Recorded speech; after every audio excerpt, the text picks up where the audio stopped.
আগেবারে তোমাদের বললাম যে আমরা একটা জায়গায় ঘুরতে গিয়েছিলাম। আমরা সেখানে যাওয়ার আগে এখানে সবাই মিলে একটু ছবি টবি তুলে নিলাম।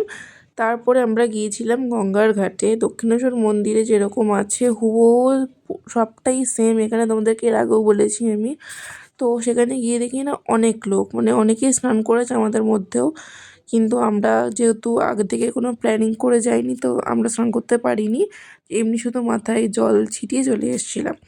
তো সেখানে গিয়ে না অনেক কষ্টে খুঁজে খুঁজে এই ত্রিশূলের টিপ আমি খুঁজে পেয়েছি, আর আমার এগুলো পড়তে ভীষণ ভালো লাগে। তো যাই হোক, সেখান থেকে আমরা চলে যাই মন্দিরে। সেখানে ভোগ আরতি হচ্ছিল।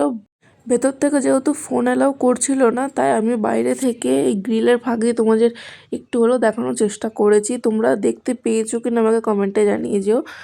তো যাই হোক, ভেতর থেকে অসম্ভব সুন্দর মায়ের মূর্তি। তো তারপরে আমরা সবাই মিলে একটা করে আইসক্রিম খাই, তারপর চলে যাই ভোগের লাইন দিতে। এই লাইন নাকি অন্য কিছু আমি বুঝতে পারছি না, প্রায় 15 থেকে 30 মিনিট আমরা লাইনে দাঁড়িয়েছিলাম, ফাইনালি ঢুকতে পেরেছি। আর দেখো দেখো আমার অবস্থা দেখো, স্টাইল মারতে ব্যস্ত, সেই দেখে আমার মা হাসতে শুরু করে দিয়েছে।